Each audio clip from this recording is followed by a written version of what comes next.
Chapter number 5 है preamble of the constitution. अब हम ये स्टार्ट करेंगे। इसमें जो पहला टॉपिक दिया हुआ है कि टेक्स्ट ऑफ द प्रीएम्बल क्या है।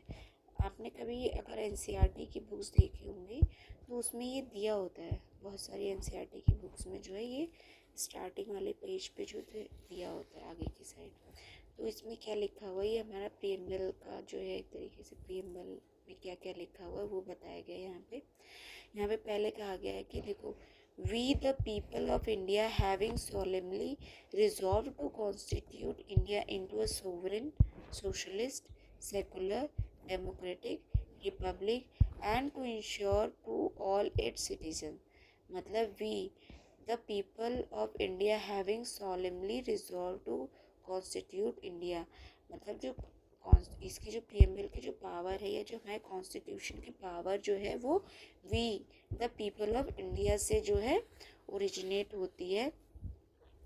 और इंडिया जो है वो एक सोवरेन, सोशलिस्ट, सेकुलर, डेमोक्रेटिक और रिपब्लिक कंट्री है जो कि सिक्योर करती है टू ऑल इट्स सिटीजन।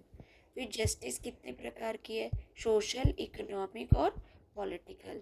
ये 3 प्रकार की जस्टिस दी गई है हमारे यहाँ पे, ठीक है। लिबर्टी क्या है, लिबर्टी ऑफ थॉट है, एक्सप्रेशन है, बिलीफ है, फेथ है और वर्शिप। 5 टाइप की जो है लिबर्टी है। इक्वालिटी क्या है, इक्वालिटी ऑफ स्टेटस है और अपॉर्चुनिटी है and to promote among them all है। फिर फ्रेटर्निटी क्या है, assuring the dignity of individual and the unity and integrity of the nation. In our constituent assembly this 26 day of November 1949। इस दिन क्या हुआ था, इस दिन जो है हमारा जो कॉन्स्टिट्यूशन है वो इनैक्ट किया गया था एक तरीके से। Do hereby adopt, enact and give to ourselves this constitution, ठीक है। तो ये जो है एक तरीके से उसकी पूरी लैंग्वेज है हमारे प्रीएम्बल की, यही उसका टेक्स्ट है। तो इसमें अब क्या कहा गया है ये हम पढ़ेंगे नीचे। इंट्रोडक्शन क्या है, देखो।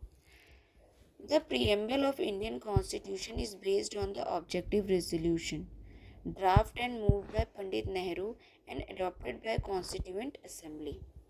इसमें क्या कहा गया है कि जो प्रीएम्बल है इंडियन कॉन्स्टिट्यूशन का वो बेस्ड है ऑब्जेक्टिव रेजोल्यूशन जो कि पंडित नेहरू जी द्वारा जो है लाया गया था और इसी को अडॉप्ट किया था कॉन्स्टिट्यूएंट असेंबली ने।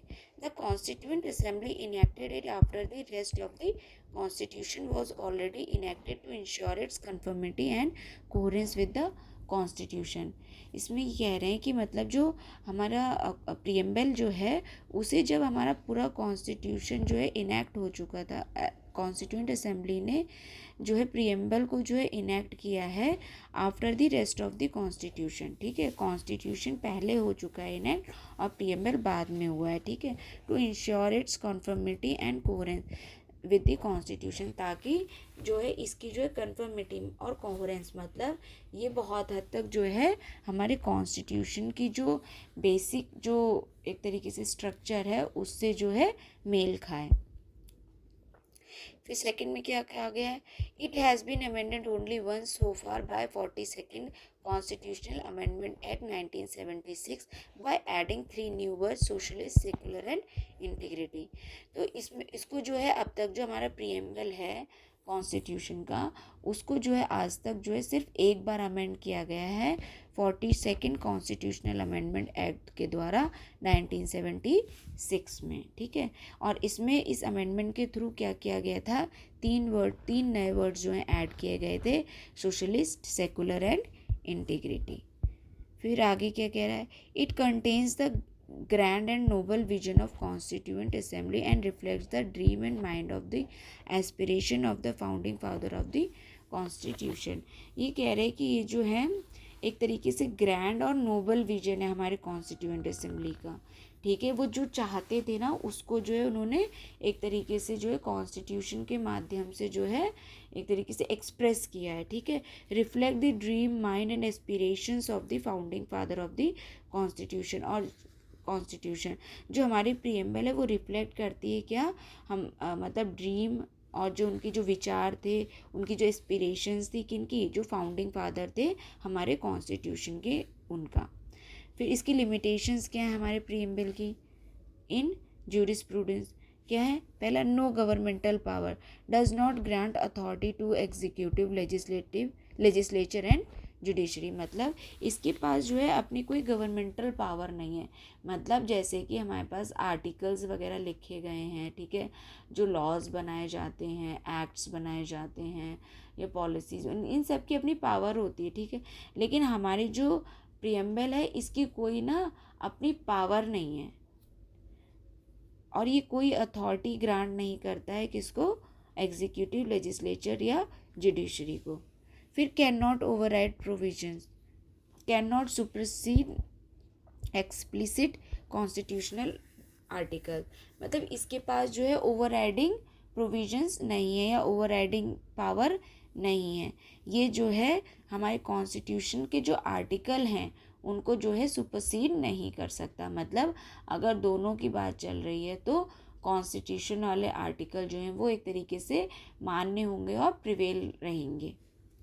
फिर नॉन एनफोर्सेबल, मतलब ये जो है किसी भी कोर्ट द्वारा इन्फोर्स नहीं की जा सकती, मतलब लागू नहीं करवाई जा सकती। इसके जो प्रोविज़न है एक तरीके से गाइडलाइन की तरह हैं, ठीक है, एक तरीके से मार्गदर्शन करते हैं, बेसिक स्ट्रक्चर है हमारे कॉन्स्टिट्यूशन का, लेकिन ये जो है मतलब कि किसी भी कोर्ट द्वारा लागू नहीं किए जाते हैं। फिर clarification role है। The preamble itself has been vague, general and ambiguous.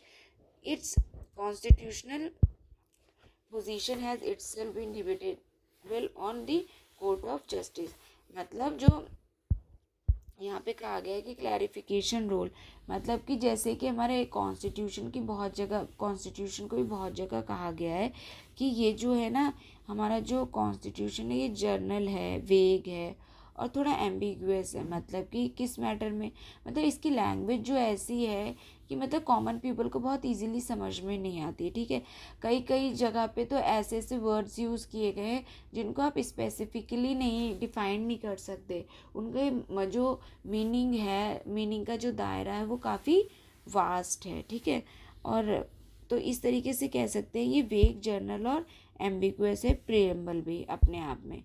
इसकी position has itself been debatable on the courts of justice. और इसकी पोजीशन क्या है, मतलब इस बारे में ऑलरेडी कोर्ट्स में जो है डिबेट्स की जा चुकी हैं। फिर कॉन्स्टिट्यूशन डे, संविधान दिवस, सेलिब्रेटेड एनुअली ऑन 26 नवंबर को जो है हर साल जो है हमारे देश में कॉन्स्टिट्यूशनल दिवस मनाया जाता है, या संविधान कॉन्स्टिट्यूशन डे या संविधान दिवस मनाया जाता है। इस दिन क्या हुआ था? 26 नवंबर को जो है हमारा कॉन्स्टिट्यूशन जो है इनैक्ट किया गया था। फिर क्या पर्पस क्या है? commemorates the adoption of the Constitution of India in 1949 and promotes constitutional value among citizens।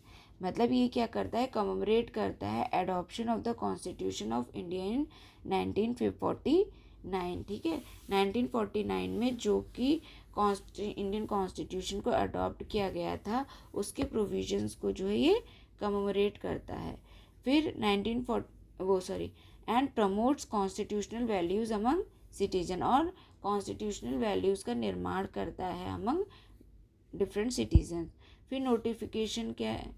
The ministry of social justice and empowerment announce the celebration on 19 नवंबर 2015। जो मिनिस्ट्री ऑफ सोशल जस्टिस थी उसको empower किया गया है कि उसने announce किया ये सेलिब्रेशन ऑन 19 नवंबर 2015 से जो है ये संविधान दिवस मनाया जाने लगा। फिर हमारा नेक्स्ट टॉपिक है components of the preamble. Components of the preamble क्या है? Source of authority of constitution क्या है? People of India. तो हमारे कॉन्स्टिट्यूशन या का जो सोर्स है वो क्या है? People of the India. फिर nature of the Indian state कैसे है? सोवरेन है, सोशलिस्ट है, सेकुलर है, डेमोक्रेटिक है और रिपब्लिक है। हमारे इंडियन स्टेट का नेचर कैसा है? सोवरेन है, सेकुलर है, सोशलिस्ट है, डेमोक्रेटिक है और रिपब्लिक है। फिर है date of adoption of the constitution. 26 November 1949 जो है इसकी एडॉप्शन की डेट मानी जाती है। फिर क्या है? Philosophy of the constitution. Philosophy क्या है हमारे कॉन्स्टिट्यूशन की? Gandhi's idea of Swaraj. हमारे यहाँ पे जो स्वराज जो है उसका आइडिया गांधी जी से लिया जाता है, मतलब गांधी जी जो है उनका जो स्वराज का आइडिया है वही है फिलॉसफी ऑफ द कॉन्स्टिट्यूशन, जो कि सेल्फ रिलायंस, जस्टिस और टॉलरेंस पे डिपेंड करता है। फिर आगे क्या दिया गया है, फिर सिग्निफिकेंस क्या है हमारे प्रीएम्बल का। It is the summary and philosophy of the Indian constitution की to the mind of the constitution makers और सुप्रीम कोर्ट। मतलब ये क्या है, हमारे जो कॉन्स्टिट्यूशन है उसकी एक तरीके से समरी है, ठीक है, और फिलॉसफी जो उसके पीछे है, ठीक है, वो जो है ये डिस्क्राइब करती है एक तरीके से। और इसको जो है मतलब कि जो कॉन्स्टिट्यूशन मेकर हैं या सुप्रीम कोर्ट है जो इसको जो है key to the mind of the constitution maker की जो की तरह काम करती है। Identity card of the constitution है, ये किसने कहा था, एन ए पालकीवाला ने कहा था। जो सुप्रीम कोर्ट है उसने ये कहा था कि जो प्रीएम्बल है वो समरी और फिलॉसफी है हमारे इंडियन कॉन्स्टिट्यूशन की, ठीक है। और एन के पालकीवाला ने कहा है कि जो प्रीएम्बल है वो identity card of the constitution है। फिर horoscope of our sovereign Indian democratic republic, ये कहा था के एम मुंशी ने, किसको, प्रीएम्बल को। हॉरर स्कोप मतलब एक तरीके से जन्म कुंडली जो कहते हैं, ठीक है, जन्म पत्रिका टाइप या भाग्य रेखा जो होती है, तो उस भाग्य जो पत्री होती है, तो इसीलिए इसको इसको क्या कहा था, ये हॉरर स्कोप है एक तरीके से, जो भविष्यवाणी करते हैं, ठीक है। तो सोवरेन इंडियन डेमोक्रेटिक रिपब्लिक। फिर की नोट टू द कॉन्स्टिट्यूशन, ये किसने कहा था, प्रियम्बल को लेकर सर अर्नेस्ट बार्कर ने। फिर guiding light for judicial interpretation, ये किसने कहा था, जस्टिस सिकरी इन केशवानंद भारती केस, ठीक है।